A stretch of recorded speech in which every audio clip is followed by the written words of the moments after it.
It's Betty time, and welcome to another episode of Betty Has the Time. And this is episode 3 to be exact, where I am supposed to be reporting back on the past 7 days where I did or did not create a habit. And this week is a big old fat did not create a habit.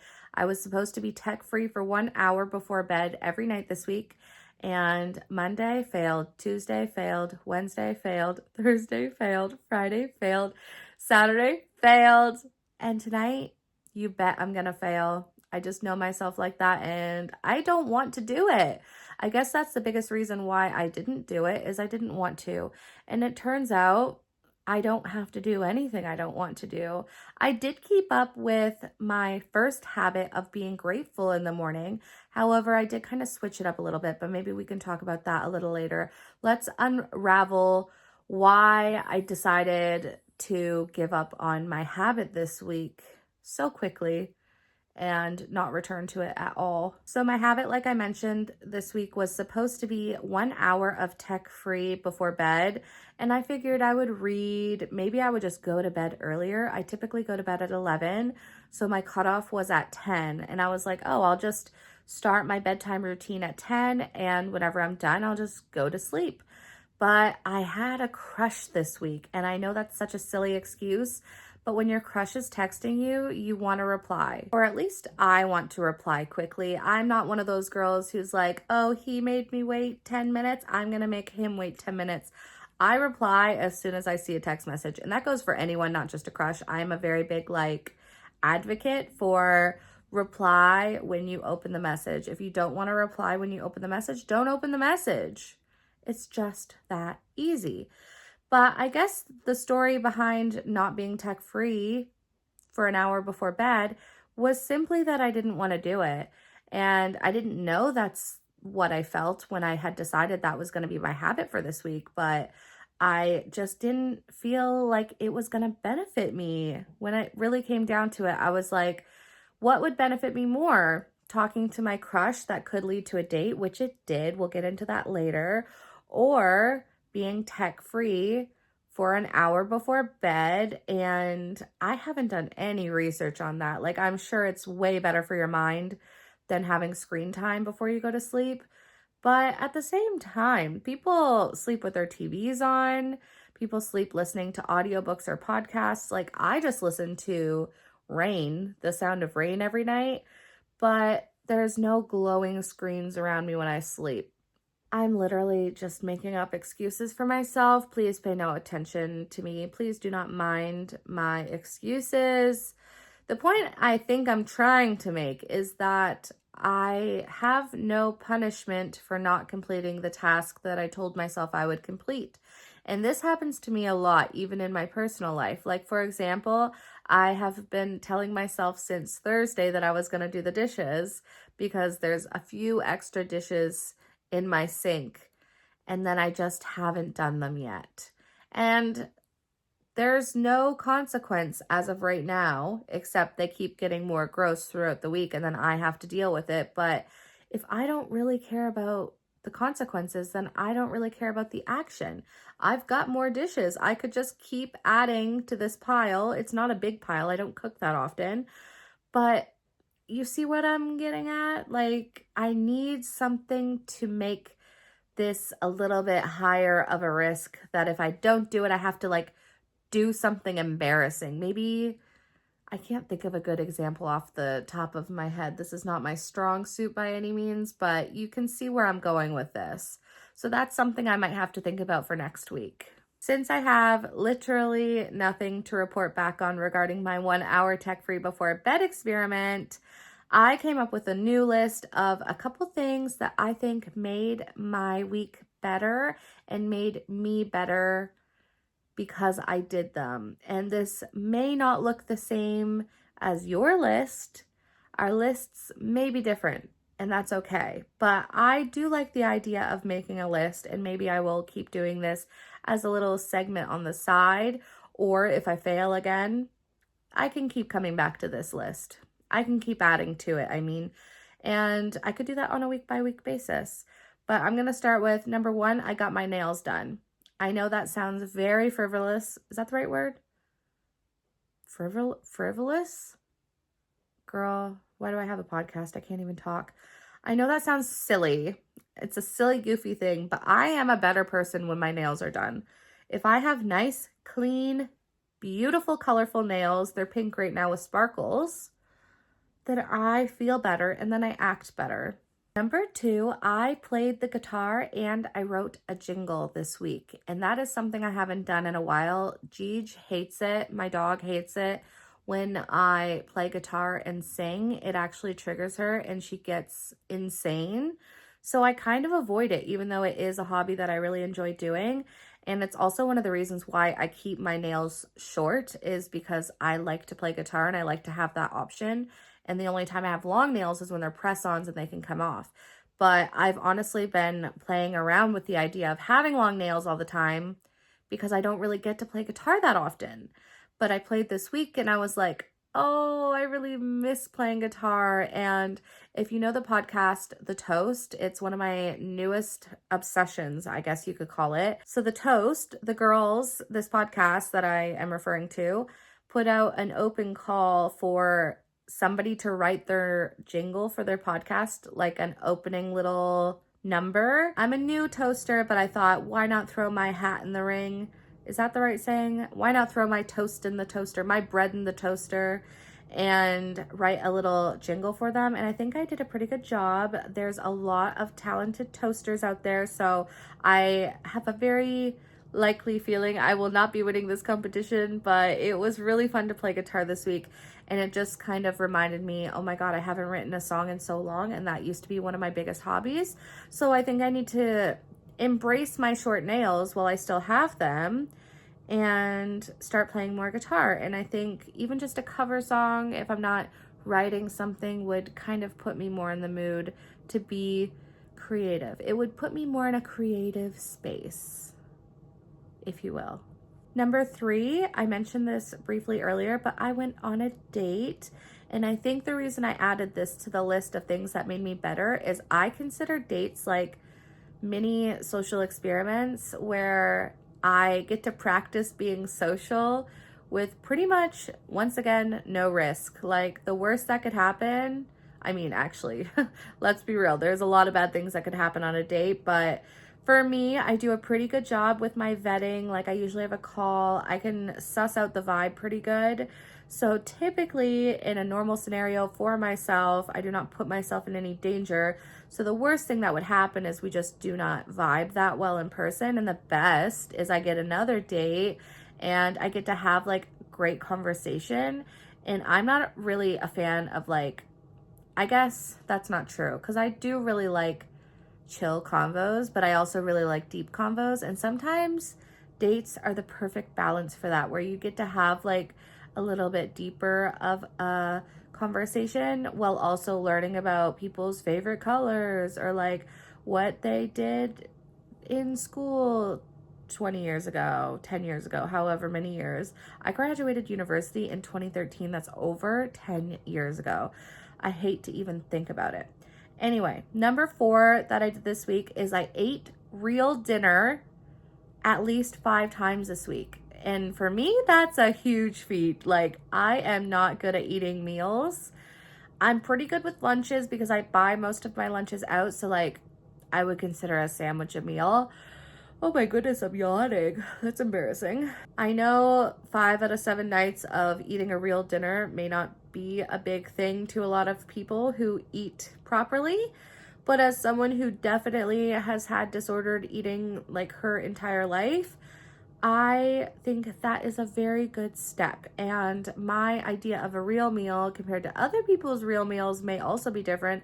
I had 3 nights of a nacho soup, which is basically just nachos, but I add a little bit extra queso to make it a little soggy, which I enjoy. So, and I also just started adding lettuce. I was looking at my nacho soup thinking, what is missing here? And I realized it's some kind of vegetable. So I've added lettuce into the mix, and I really think that little bit of a crunch is amazing considering all of my Tostitos get soggy. And then on top of the nacho soup, like in addition to, I also had tacos one night, And last night on my date, I had udon soup. So I also had tacos and soup for leftovers as well, which was really nice. And then I guess that might be it. I don't really remember what else I ate this week for dinner. For lunches, it's not that bad because I usually eat out, so I would consider like a sandwich a lunch, but I get like a heavy sandwich, like an egg salad sandwich, and that's so delicious, or a tuna sandwich. Or I do eat salads quite often at work, so that's where I get my like actual health. But at dinner, for dinner at home, that's where I struggle. Who knew that I would be talking so much about my disordered eating on a podcast about healthy habits? I guess they do kind of go hand in hand, but I'm pretty sure I'm the only one listening to this or watching this, so I haven't really thought about putting any triggers in there. But if this does trigger you and you are watching, please let me know, because I will be a little bit more careful with my words. But for now, let's just move on with the list. I did 2 loads of laundry. I don't know how common doing 2 loads of laundry a week is. That's probably my average, 2 loads every week. Typically on Sunday though, and this week I did it on Saturday. My Sunday was completely free except for the dishes that I still have not done. And then I don't know what number we're on. Let's forget about the numbers. Next on the list, I started planning a trip.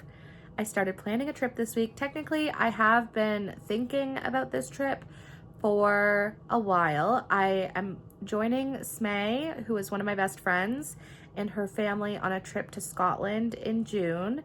And she invited me kind of over Christmas, kind of casually. I actually have no idea if she genuinely meant it, but I took it as a true invite, and I was like, you know what? I haven't had anything big to look forward to since my last trip. So why not say yes? Why not make 2025 a year of yes? So I have just been looking at flights, looking at Airbnbs, kind of deciding what I want the vibe to be for my trip, because I'm joining in on her family's larger vacation just on the end. So I'm spending 1 week with them, and it's their final week, but I will probably add in a little bit of solo travel, which I haven't really actually ever done. I tell myself I kind of did it when I went to Vancouver in, I don't even know what year that was, 2022, but I also stayed with my friends when I was in Victoria, so I really just had like a day of solo travel, and I don't think that actually counts. So my plans are now, actually, I don't know if I want to divulge my full plans on the internet with all of the creeps out there, even though I know I'm the only one listening. But anyway, I guess I'm going to do a little solo traveling, and that's what I'm going to say.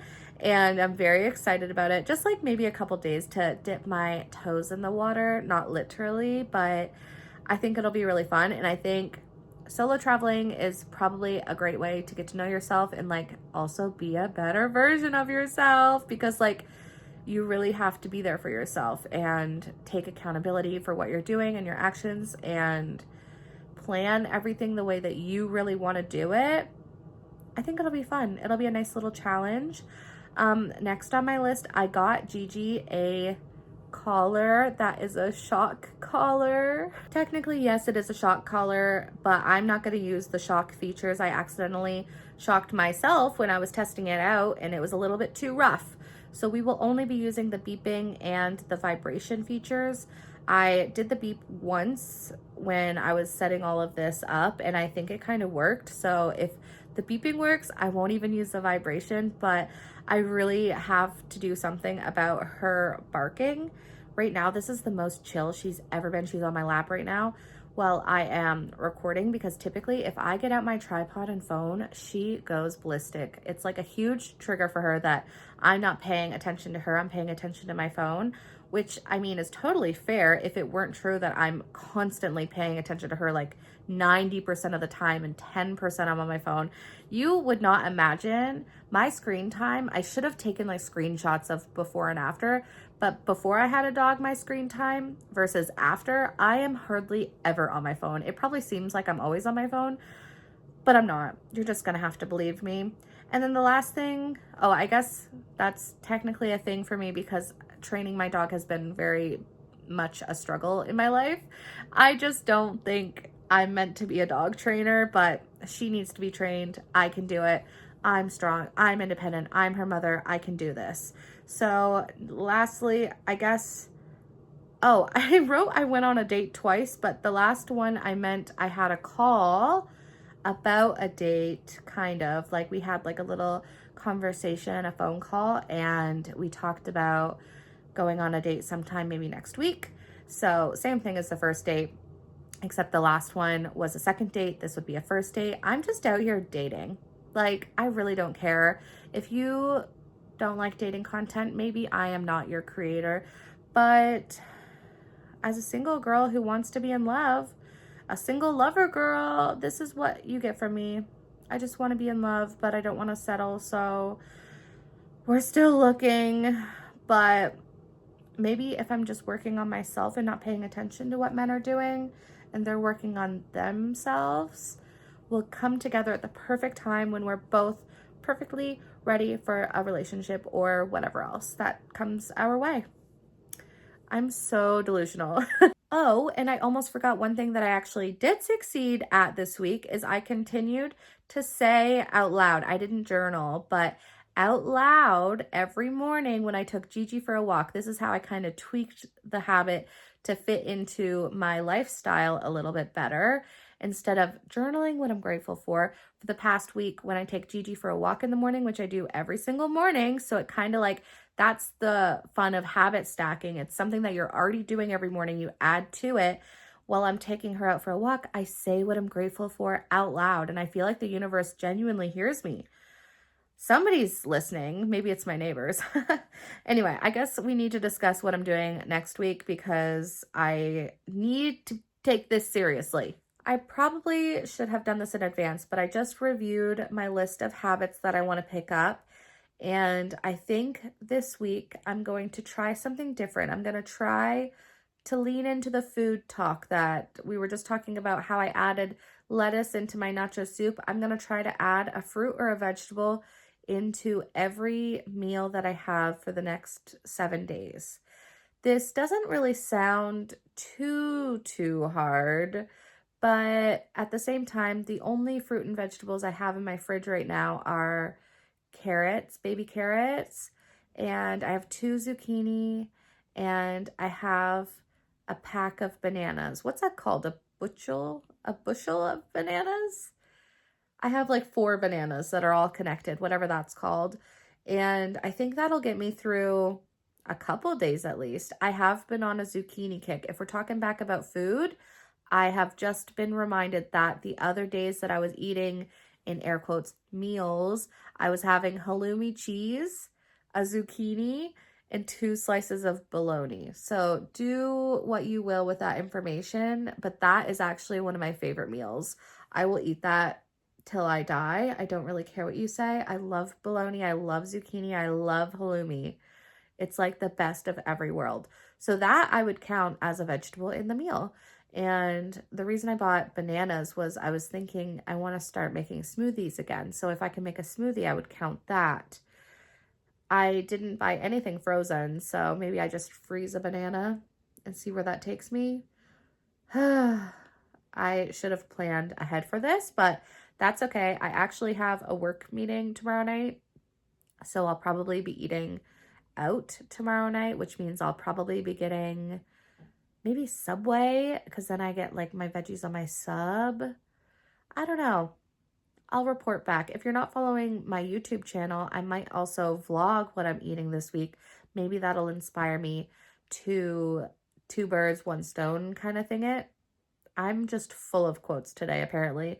But I haven't really been inspired to vlog that much either. Like, I pick up my camera and then I'm just like, whatever. Nobody even cares. I care. What's wrong with me? I think I'm just depressed. Not actually, but maybe it's a little bit of seasonal depression. I do feel slightly less like myself than I did a couple weeks ago. But at the same time, it's like halfway through January. That puts us into February almost. February is a quick month. Then we're March, and then we're April, and then May, and then June, and I'm going on a trip. So that's how I gotta think about it moving forward. I'm gonna do my dishes. You can hold me to that. I will have my dishes done before next week. And I will see you next Monday. Betty buys.